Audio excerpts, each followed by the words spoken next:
আর দীঘা থেকে ফেরার পথে যে ধাবাটাতে দাঁড়িয়েছিলাম, সেই রুটি দিয়ে পনিরের রেসিপিটা খেলাম না, ওটা বানাতে পারবে? ওটার মটর পনির ছিল, ওটা কিন্তু নিরামিষ। হ্যাঁ, আজকেও তো সোমবার, ওটাই বানাও। ঠিক আছে, তাই বানিয়ে দিচ্ছি। মটর পনির বানানোর জন্য এখানে আমি 350 গ্রাম পনির নিয়ে নিয়েছি। পনিরটা এবার আমি চৌকো চৌকো করে কেটে নেব। পনিরের শেপ দেওয়াটা আপনাদের ইচ্ছে মতো, আপনারা যেমন ইচ্ছা দিতে পারেন। সমস্ত পনিরগুলো আমার কাটা হয়ে গেছে। এবার একটা অন্য পাত্রে তুলে নেব। একটা বড় সাইজের টমেটো নিয়ে নিয়েছি, চৌকো চৌকো করে কেটে নেব। আপনারা চাইলে টমেটোর পরিমাণটা বেশিও দিতে পারেন।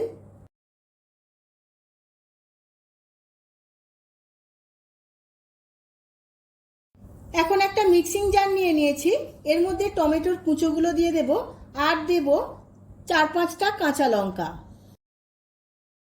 এবার টমেটো আর কাঁচা লঙ্কার একটা মিহি পেস্ট বানিয়ে নেব।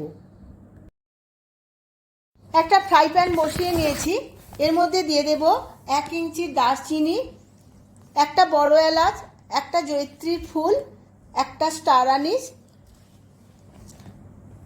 কয়েকটা গোলমরিচ, 3টে ছোট এলাচ, আর দেব কয়েকটা লবঙ্গ, আর 1/2 চামচ মৌরি। এই সমস্ত কিছু দিয়ে ভালোভাবে ড্রাই রোস্ট করে নেব একটা স্পেশাল মশলা বানানোর জন্য। ভাজা হয়ে গেছে, এবার ঠান্ডা করে গুঁড়িয়ে নেব। অন্যদিকে টমেটোর পেস্টটা আমার রেডি হয়ে গেছে। অন্যদিকে কড়ার মধ্যে তেল বসিয়ে দিয়েছিলাম, তেলটা গরম হয়ে গেছে। এবার পনিরগুলো ভেজে নেব।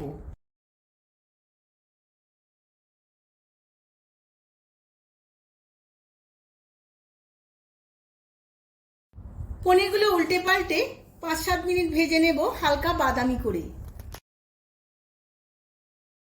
একটা পাত্রে গরম জল রেখেছি, তার মধ্যে অল্প একটু নুন দিয়ে দেব পনিরগুলো ভিজিয়ে রাখার জন্য। পনিরগুলো ভাজা হয়ে গেছে, এবার নুন জলের মধ্যে সমস্ত পনিরগুলো দিয়ে দেব। ভাজতে ভাজতে অনেক সময় পনিরগুলো একটু শক্ত হয়ে যায়, এই নুন জলের মধ্যে ডুবিয়ে রাখলে অনেক নরমও হবে এবং টেস্টও হবে। ওই একই তেলে আমি 50 গ্রাম কাজু ভেজে নেব লাল লাল করে। কাজুগুলো খুব ভালো করে ভাজা হয়ে গেছে, এবার তুলে নেব। ওই একই তেলে দিয়ে দেব 4-5টা আমন্ডস। আমন্ডসগুলো আমি খুব ভালো করে ভেজে নেব। আমন্ডসগুলো ভাজা হয়ে গেছে, এবার তুলে নেব।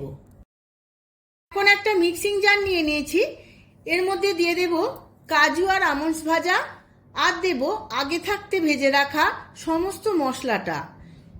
এবার সমস্ত কিছু একসাথে দিয়ে মিহি করে গুঁড়িয়ে নেব। আবারও কড়ার মধ্যে সাদা তেল দিয়ে দিয়েছি। এবার তেলটা গরম হয়ে গেছে, কিছু ফোড়ন দিয়ে দেব। তার মধ্যে 2টো শুকনো লঙ্কা, একটা তেজপাতা, আর দেব 1/2 চামচ জিরে, 1/2 চামচ মৌরি। সমস্ত মশলাগুলো খুব ভালো করে ভেজে নেব। মশলাটা ভাজা হয়ে গেছে, এবার এর মধ্যে দিয়ে দেব 1/2 চামচ হলুদ আর 1/2 চামচ কাশ্মীরি লঙ্কার গুঁড়ো। এই সময় গ্যাসের ফ্লেমটা লোতে রাখতে হবে, না হলে সমস্ত মশলাটা জ্বলে যাবে। এবার এর মধ্যে দিয়ে দেব আদা, কাঁচা লঙ্কা আর জিরে বাটা। আমি 2 চামচ দিচ্ছি এতে। এবার খুব ভালো করে ভেজে নেব। গ্যাসের ফ্লেমটা লোতে রেখেছি, কারণ এই সময় তেল থেকে না হলে ছিটকে সমস্ত মশলাটা বাইরে চলে যাবে। মশলা ভাজার সময় গ্যাসের ফ্লেমটা লোতেই রাখতে হয়। মশলাটা খুব ভালো করে ভাজা হয়ে গেছে, এবার এর মধ্যে দিয়ে দেব টমেটো আর কাঁচা লঙ্কার পেস্ট। এই পেস্ট দিয়েও আমি কিছুক্ষণ কষিয়ে নেব, যতক্ষণ না তেল ছাড়ে। মশলাটা বেশ কিছুক্ষণ কষানোর ফলে বেশ তেল ছেড়ে এসেছে। মশলাটা খুব ভালো করে কষানো হয়ে গেছে। এবার এর মধ্যে দিয়ে দেব সমস্ত মশলাটা, যেটা আগে থাকতে বানিয়ে নিয়েছিলাম বাদাম আর মশলা দিয়ে। সমস্ত কিছু আবারও 2 থেকে 3 মিনিট কষিয়ে নেব। মশলাটা কষাতে কষাতে দিয়ে দেব 1 চামচ চিনি আর স্বাদ মতো নুন। সমস্ত কিছু আবারও ভালো করে মিশিয়ে নিয়ে আরও 5 মিনিট কষিয়ে নেব। মশলাটা কষানো হয়ে গেছে, এবার দিয়ে দেব মটরশুঁটি। আমি এটা ফ্রোজেন করা নিয়েছি। এবার সমস্ত কিছু আবারও 2-1 মিনিট কষিয়ে নেব।